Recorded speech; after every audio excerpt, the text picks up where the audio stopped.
Under attack, radio host and frequent RT guest Alex Jones says his websites were assaulted by a, quote, massive, organized and sustained attack. He blames the U.S. government and says this isn't the first time his voice has been silenced. Alex joins us live from Austin, Texas. Alex, thanks so much for joining me. So first of all, I want to ask you, how did you find out about these cyber attacks on your websites? What did you see or hear?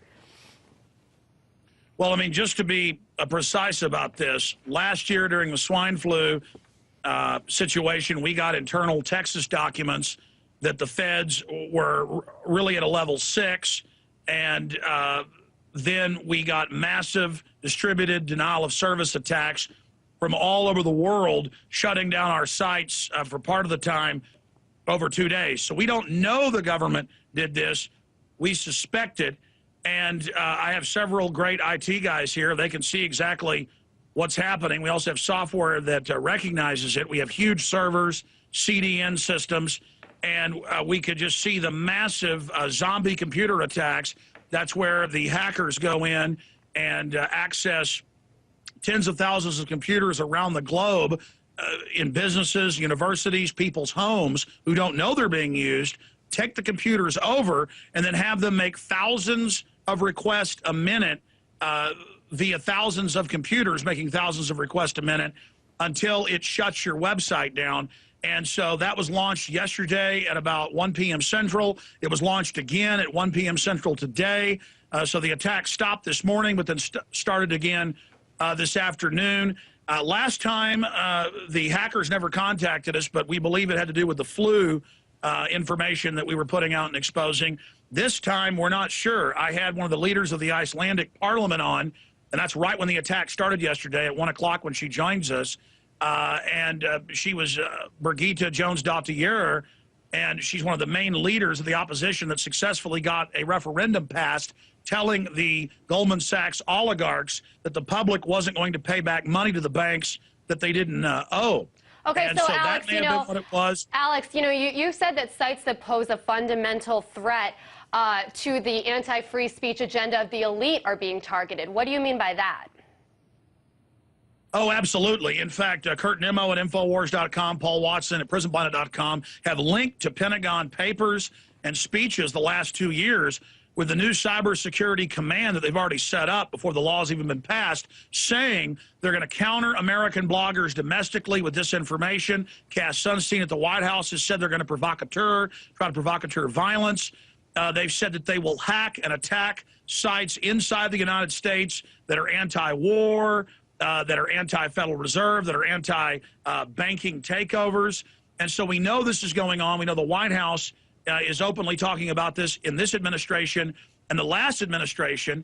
And we know that the government's also in the past been caught launching cyber attacks on itself as a pretext to take over the internet. And Wired Magazine reported last Friday that the cybersecurity bill is the end of the open internet. They are openly setting up draconian censorship and regulation of our internet that is even more oppressive than what China has. And of course, the United States created what is the internet today, DARPA, and the CIA created it. In-Q-Tel, of course, has funded Google and others. So they control much of the world infrastructure.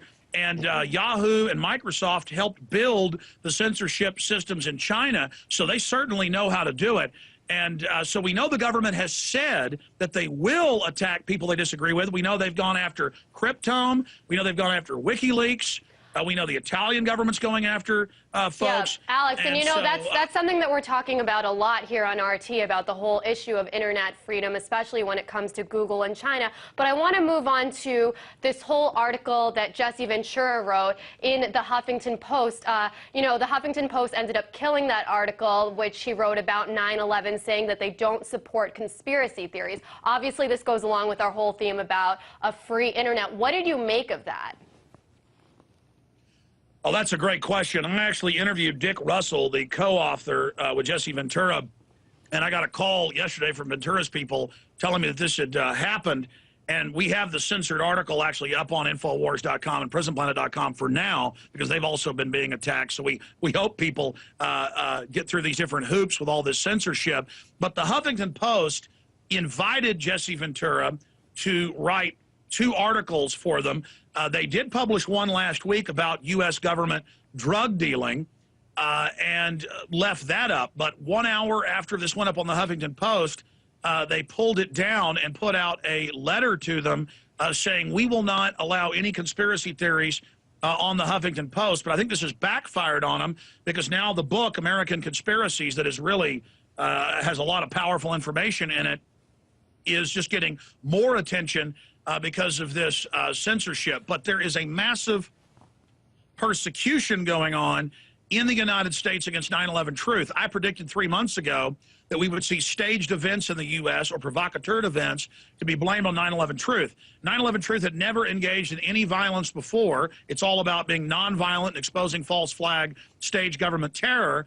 And then suddenly, controlled pundits across the political spectrum began saying that 9/11 Truth was going to stage violent attacks in the U.S. in the next few months. They were prepping the public for it. So when we saw it happen, we knew that the Pentagon situation had all the earmarks of a staged event. And Alex, you know, Alex, it goes beyond just 9/11 too. You know, I was listening to an interview that Jesse Ventura had done about his contract with MSNBC and how MSNBC basically cut him after he spoke out against the war in Iraq. I mean, is that part of the problem here, that the mainstream isn't willing to question things enough and simply accepts the information it's being given and then writes off these ideas as conspiracy theories? I mean, what do you think? Yes. Questioning anything that, look, I was on CBC radio yesterday, and they said it was a conspiracy theory that our government lied about WMDs in a premeditated fashion when that's in the Downing Street memo and the White House memo 100% confirmed. They are bullying and censoring people. It's like the Dixie Chicks when they said we're against the war in 2003, and there was a national censorship boycott run by the media and the government to try to destroy free speech in America. And Jesse Ventura, 1 month into being governor, was called into the Capitol basement, and there were 23 members of the CIA basically telling him that they were in charge and not saying who their names were. And he said, well, I'm not going to talk to you if you don't tell me who your names are. That's the truth. I mean, most are police chiefs. Most of our sheriffs are put in by the feds. The CIA runs almost every major city in the U.S. And so the American people are finding out that we're not in as free a country as we thought, and that we have this shadow government, narcotics trafficking, money laundering, staging terror, running everything.